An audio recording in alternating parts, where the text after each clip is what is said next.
শুভেন্দু অধিকারী রাজ্যের মুখ্যমন্ত্রী, তিনি কেন্দ্রীয় স্বরাষ্ট্রমন্ত্রী অমিত শাহের হাতে একটি গোপন ফাইল তুলে দিয়েছেন। সীমান্তবর্তী এলাকা দিয়ে অনুপ্রবেশ রুখতে, বিশেষ করে নেপাল, ভুটান এবং তার পাশাপাশি বাংলাদেশ তিনটি আন্তর্জাতিক সীমান্ত থেকে অনুপ্রবেশ রুখতে ইতিমধ্যে সীমান্তরক্ষীদের কড়া বার্তা দিয়েছেন Amit Shah. CA as soon as possible কার্যকর করতে হবে, সেই কারণের জন্য অমিত শাহ দ্রুততা সহকারে জানিয়ে দিলেন যে সিএ কার্যকর হবে। जितने भी शरणार्थी है वो सारे यहाँ पर सुनिश्चित रूप से सम्मान के साथ भारत की नागरिकता प्राप्त करेंगे। অনুপ্রবেশকারীদের চিহ্নিত করা হবে, তাদেরকে ফেরত পাঠানো হবে, এই নীতি বর্তমান। एक एक घुसपैठिए को चुन चुन कर पश्चिम बंगाल से निकालने का मैं फिर से एक बार बंगाल की जनता को वादा करना चाहता हूँ। উত্তরবঙ্গ হচ্ছে এই মুহূর্তে একটা ঘাঁটি যেটা অত্যন্ত ইম্পর্টেন্ট। সেখানে আপনারা জানেন এশিয়ান হাইওয়ে 2 রয়েছে। ওই চত্বরে যদি কোনো রকম কোনো অপ্রীতিকর পরিস্থিতি তৈরি হয় তাহলে দেশের আভ্যন্তরীণ সংকট তৈরি হবে, ভয়ঙ্কর আভ্যন্তরীণ সংকট, এমনকি দেশের একটা অংশ সেটা বিচ্ছিন্ন হয়ে যেতে পারে ভারতবর্ষ থেকে।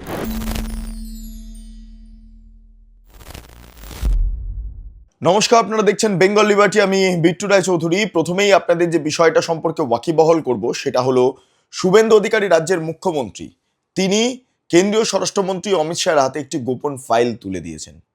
হ্যাঁ, এই ফাইলটির অভ্যন্তরে একাধিক তথ্য রয়েছে যেটা ইন্টেলিজেন্স মারফত শুভেন্দু অধিকারীর কাছে এসে পৌঁছেছে। রাজ্যের আইন শৃঙ্খলা পরিস্থিতি সংক্রান্ত বিষয় নিয়ে মূলত বৈঠক হয়েছে শুভেন্দু অধিকারীর সঙ্গে অমিত শাহের। এর পাশাপাশি এসএসবি, বিএসএফ সহ বর্ডার সিকিউরিটির দায়িত্বে যারা যারা রয়েছেন, আপনারা জানেন যে এসএসপির মূলত দায়িত্ব রয়েছে ভুটান সীমান্ত, নেপাল সীমান্তে, এবং অন্যদিকে বর্ডার সিকিউরিটি ফোর্স তারা বাংলাদেশের দিকে বিশেষভাবে নজর রেখেছে। ফলে এই দুই সীমান্তরক্ষীদের সঙ্গেও মিটিং হয়েছে এবং সেই মিটিংয়ে উপস্থিত ছিলেন শুভেন্দু অধিকারী এবং অমিত শাহ। এই দিল্লি থেকে যখন অমিত শাহের কাছে এই বিশেষ ইম্পর্টেন্ট বিষয়টা নিয়ে ইনফরমেশন যায়, তখন তিনি সিদ্ধান্ত নেন যে উত্তরবঙ্গে আসবেন। কেন উত্তরবঙ্গ জানেন? উত্তরবঙ্গে এই কারণের জন্য, কারণ দীর্ঘদিন ধরে উত্তরবঙ্গের অভ্যন্তরে একটা সমস্যা তৈরির চেষ্টা করা হচ্ছে এবং সেই কারণের জন্যই উত্তরবঙ্গে অমিত শাহের এই কর্মসূচিটা অত্যন্ত ইম্পর্টেন্ট ছিল। শুধুমাত্র বিএসএফ, এসএসবির সঙ্গে মিটিং করা বা উত্তরবঙ্গের বিধায়ক সাংসদদের সঙ্গে বৈঠক করাই নয়, দার্জিলিংয়ে গোর্খা জনমুক্তি মোর্চার প্রধান বিমল গুরুং, তার সঙ্গে পর্যন্ত মিটিং করেছেন অমিত শাহ। এবং এই মিটিংটা তাৎপর্যপূর্ণ এই কারণেই, কারণ গোর্খা ল্যান্ডের জন্য বারবার দাবি উঠে আসছে বিভিন্ন জায়গা থেকে, এবং এক্ষেত্রে পাহাড়ি অঞ্চলে একটা সমস্যা তৈরি হতে পারে। যে সমস্যা যদি বেড়ে যায় তাহলে বিচ্ছিন্নতাবাদী আন্দোলনের সূত্রপাত হবে পশ্চিমবঙ্গে। সেই কারণের জন্য বিমল গুরুংয়ের সঙ্গেও আগেভাগে বৈঠক সেরে নিয়েছেন কেন্দ্রীয় স্বরাষ্ট্রমন্ত্রী অমিত শাহ। এর পাশাপাশি রাজ্যের মুখ্যমন্ত্রী শুভেন্দু অধিকারীর সঙ্গেও একাধিকবার নবান্নতে বৈঠক করেছেন বিমল গুরুং। ফলে পাহাড়ে কোনো রকম যাতে নতুন করে অশান্তির বাতাবরণ তৈরি না হয় তার জন্য আগেভাগে প্রচেষ্টা নিয়ে ফেলেছেন রাজ্যের মুখ্যমন্ত্রী শুভেন্দু অধিকারী এবং কেন্দ্রীয় স্বরাষ্ট্রমন্ত্রী অমিত শাহ। কিন্তু বাকি রইল উত্তরবঙ্গে বিচ্ছিন্নতাবাদী বিভিন্ন সংগঠন তৈরি হওয়ার একটা জায়গা বা ক্ষেত্রের সূচনা ঘটেছে। বিশেষ করে বলা যেতে পারে, প্রথমে জানিয়ে রাখি, সীমান্তবর্তী এলাকা দিয়ে অনুপ্রবেশ রুখতে, বিশেষ করে নেপাল, ভুটান এবং তার পাশাপাশি বাংলাদেশ তিনটি আন্তর্জাতিক সীমান্ত থেকে অনুপ্রবেশ রুখতে ইতিমধ্যে সীমান্তরক্ষীদের কড়া বার্তা দিয়েছেন অমিত শাহ। এক্ষেত্রে আপনাদের জানিয়ে রাখি যে অমিত শাহ নিজে বলছেন যে এই সিএ নিয়ে একটা অন্যরকম পরিস্থিতি তৈরি করে নেওয়ার চেষ্টা চলছে। সিএ জানেন আপনারা যে বাংলাদেশ থেকে মুসলিম বাদে বাকি সমস্ত সংখ্যালঘুরা যারা ধর্মীয় কারণে এ রাজ্যে পালিয়ে এসেছেন বা এদেশে পালিয়ে এসেছেন তাদেরকে নাগরিকত্ব দেওয়া হবে, সিএএ। এবং এই সিএএ আগামী 6 মাসের মধ্যে চালু হবে। কারণ এই সিএএ তে নাগরিকত্ব না মেলাতে যারা ওই পার বাংলা থেকে পালিয়ে এসেছে নেপাল বাংলাতে বা এই ভারতবর্ষে, তারা একটা ভেতরে ক্ষুব্ধ হয়ে পড়ছেন। ফলে CA as soon as possible কার্যকর করতে হবে, সেই কারণের জন্য অমিত শাহ দ্রুততা সহকারে জানিয়ে দিলেন যে সিএ কার্যকর হবে। কিন্তু অনুপ্রবেশকারীরা যাতে এতে খুশি না হন, কারণ অনুপ্রবেশকারীদের চিহ্নিত করা হবে, তাদেরকে ফেরত পাঠানো হবে, এই নীতি বর্তমান। ফলে সিএ মানে অনুপ্রবেশকারীরা জায়গা পাবেন তা না, সিএ মানে ওপার বাংলা থেকে পালিয়ে আসা যে সমস্ত সংখ্যালঘু সম্প্রদায় আছে, শিখ, বুদ্ধিস্ট, জৈন, তার পাশাপাশি হিন্দু, তাদেরকে এ দেশের নাগরিক করা হবে সিএ এর মাধ্যমে। অমিত শাহ কি বলেছেন একবার একটু শুনে নিন, তারপর আলোচনার বাকি অংশে আসবো।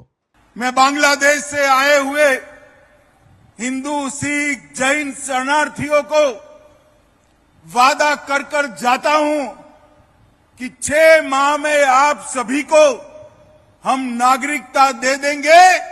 भारत सरकार के गृह मंत्रालय ने अपने सारे अधिकार बंगाल सरकार के 8 कलेक्टरों को दे दिए हैं सीए को फाइनल करने के लिए। जितने भी शरणार्थी है वो सारे यहां पर सुनिश्चित रूप से सम्मान के साथ भारत की नागरिकता प्राप्त करेंगे।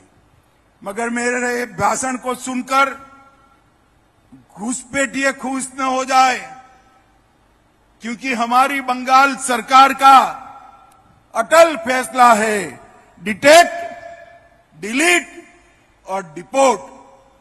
एक एक घुसपैठिए को चुन चुन कर पश्चिम बंगाल से निकालने का मैं फिर से एक बार बंगाल की जनता को वादा करना चाहता हूं। আপনারা শুনলেন অমিত শাহর বক্তব্য। এবার কি হলো, এবার মুখ্যমন্ত্রী শুভেন্দু অধিকারী যে ফাইলটা অমিত শাহর হাতে তুলে দিয়েছেন সেখানে বেশ কিছু তথ্য উল্লেখ রয়েছে, যার মধ্যে ইম্পর্টেন্ট, সম্প্রতি আপনারা জানেন আইএসআই চর, পাকিস্তানের গুপ্তচর সংস্থা আইএসআই, তার চর ধরা পড়েছে রাজ্যের বিভিন্ন জায়গা থেকে। জিহাদিরা ধরা পড়ছে, জঙ্গিরা ধরা পড়ছে, মুজাহিদিনরা ধরা পড়ছে, এবং তারা বিভিন্ন রাজ্য নাশকতার ছক তৈরি করেছিল, পাশাপাশি মুখ্যমন্ত্রী শুভেন্দু অধিকারীকে প্রাণে মেরে দেওয়ার প্ল্যানও করেছিল। ফলে সেই ব্যাপারটাকে সামনে রেখে একটা ফাইল তৈরি হয়েছে, গোপন ফাইল, সিক্রেট ফাইল। এই ফাইলটাতে পুরো তাদের যে হিস্ট্রিটা রয়েছে, তাদের যে ব্লুপ্রিন্ট রয়েছে, সমস্ত কিছু সেখানে উল্লেখ করা রয়েছে, এবং সেটা অমিত শাহর হাতে তুলে দেওয়া মানে অত্যন্ত ইম্পর্টেন্ট বিষয়। অমিত শাহ গোটা বিষয়টা খতিয়ে দেখবেন, কারণ পশ্চিমবঙ্গকে সামহাও পৃথক করার চেষ্টা করা হচ্ছে, উত্তরবঙ্গের নিরিখে দক্ষিণবঙ্গের নিরিখেও আলাদা করার চেষ্টা করা হচ্ছে। অনন্ত মহারাজের বক্তব্যের জেরে পশ্চিমবঙ্গে আইন শৃঙ্খলা পরিস্থিতি বিপজ্জনক জায়গায় চলে যাচ্ছিল, সেটা নিয়েও ওই রিপোর্টে উল্লেখ রয়েছে, সেটা নিয়েও ওই রিপোর্টে উল্লেখ রয়েছে। কারণ ওই রিপোর্টে বিস্তারিত বলা হয়েছে যে অনন্ত মহারাজের বক্তব্যের জন্য, মানে নেতাজি সুভাষচন্দ্র বসুকে তিনি যেভাবে অপমান করেছেন, তার জন্য রাজ্য দুভাগে বিভক্ত হয়ে যাচ্ছিল, একটা উত্তরবঙ্গ একটা দক্ষিণবঙ্গ, এবং এটা সিভিল ওয়ার পরিস্থিতি তৈরি হলে ডিপ স্টেট বিরাট বড়ভাবে কাজ করতে, এবং উত্তরবঙ্গ যদি আলাদা হয়ে যায় তাহলে চিকেন স্নেক অর্থাৎ শিলিগুড়ি করিডোর, সেটা হাতের বাইরে বেরিয়ে যেতে পারে, এবং সেটা বেরিয়ে গেলে উত্তরবঙ্গের বিস্তীর্ণ অঞ্চল যেগুলো সীমান্তবর্তী এলাকা, যেমন বাংলাদেশ সীমান্ত রয়েছে, যেমন নেপাল ভুটান সীমান্ত রয়েছে, ঠিক একই সঙ্গে চীন সীমান্ত পৌঁছে যাওয়া যায় সিকিমের মাধ্যমে, এবং এর পাশাপাশি যেটা নর্থ ইস্টের 7 সিস্টার স্টেট বা 7টি রাজ্য রয়েছে উত্তর পূর্বের, সেগুলো আলাদা হয়ে যেতে পারে। ফলে এই সমস্ত পুঙ্খানুপুঙ্খ ডিটেল, সেটাকে রুখতে কি কি পদ্ধতি কার্যকর করতে হবে, বিএসএফ এসএসবি কে কিভাবে কাজ করতে হবে, কিভাবে গোটা এরিয়াটা কভার করছে উত্তরবঙ্গ, এই সবটা। উত্তরবঙ্গ হচ্ছে এই মুহূর্তে একটা ঘাঁটি যেটা অত্যন্ত ইম্পর্টেন্ট। সেখানে আপনারা জানেন এশিয়ান হাইওয়ে 2 রয়েছে, সেখানে চিকেন নেক রয়েছে।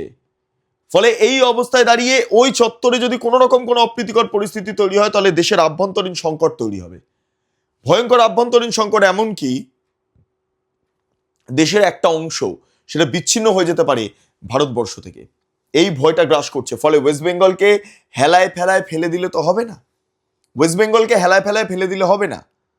ফলে এই বিষয়টাকে মাথায় রেখেই এই মুহূর্তে দাঁড়িয়ে শুভেন্দু অধিকারী যে সিক্রেট ফাইল সেটা পৌঁছে দিলেন অমিত শাহর হাতে, এবং সেখানে যা ডিটেলসে উল্লেখ রয়েছে সমস্ত রিপোর্ট, যেটা এসটিএফ থেকে পাওয়া, যেটা পুলিশ থেকে পাওয়া, যেটা সিআইডি থেকে পাওয়া, যেটা সব থেকে পাওয়া, সেটা রাজনৈতিকভাবে তাৎপর্যপূর্ণ। আজকে পশ্চিমবঙ্গের বিভিন্ন জায়গাতে সাম্প্রদায়িক অশান্তি তৈরি করার চেষ্টা করা হচ্ছে, সেই কারণে পুজোর ঠিক প্রাক্কালে আমরা দেখতে পারলাম বিপুল পরিমাণ কেন্দ্রীয় বাহিনী পশ্চিমবঙ্গে আনা হয়েছে, বিপুল পরিমাণ কেন্দ্রীয় বাহিনী, এবং আরও আসছে। তার অন্যতম কারণ এটাই যে পশ্চিমবঙ্গে যাতে কোনো অপ্রীতিকর পরিস্থিতি তৈরি না হয়, কোনো খারাপ মুহূর্ত তৈরি না হয়, অন্তত পুজোর এই সময়টাতে। ফলে সেই সমস্ত দিক থেকে দেখতে গেলে এই সিক্রেট ফাইল, গোপন ফাইল, যা পশ্চিমবঙ্গে ইন্টেলিজেন্স মারফত উঠে এসেছিল রাজ্যের মুখ্যমন্ত্রী শুভেন্দু অধিকারীর হাতে, যেটা পৌঁছে গেল কেন্দ্রীয় স্বরাষ্ট্রমন্ত্রীর হাতে, এই ফাইল অত্যন্ত গুরুত্বপূর্ণ এবং এই ফাইলেই ভবিষ্যৎ নির্ধারিত হচ্ছে পশ্চিমবঙ্গের, এই ফাইলের মাধ্যমে। কারণ এই ফাইলেই যা উল্লেখ রয়েছে সেটা পশ্চিমবঙ্গে যে নাশকতার ছক তৈরি হয়েছিল তার বিস্তারিত বিবরণ এই ফাইলে রয়েছে। আপনাদের কি মতামত অবশ্যই আপনারা কমেন্ট সেকশনে জানান। আপনারা এতক্ষণ ধরে দেখছিলেন বেঙ্গল লিবার্টি। চ্যানেলটি অবশ্যই ভালো লাগলে লাইক করুন, সাবস্ক্রাইব করুন, শেয়ার করুন, বেল আইকন ক্লিক করুন www.bengalliberty.com, সেখানে ক্লিক করুন, সমস্ত খবর আপনাদের জন্য সাজানো রয়েছে। পাশাপাশি আরো দুটি YouTube channel, Bengal liberty live, Bengal liberty news, সংশ্লিষ্ট দুটি ইউটিউব চ্যানেলে আপনারা প্রবেশ করুন, লাইক করুন, সাবস্ক্রাইব করুন, শেয়ার করুন, বেল আইকন ক্লিক করুন। তিনটি social media handle, Bengal liberty Facebook, Instagram, x handle, সেখানে প্রবেশ করুন, ভাবুন, ভাবা প্র্যাকটিস করুন, স্বাধীন কাঁচিন এবং গেরিলা সাংবাদিকতার পাশে দাঁড়ান। অসংখ্য ধন্যবাদ।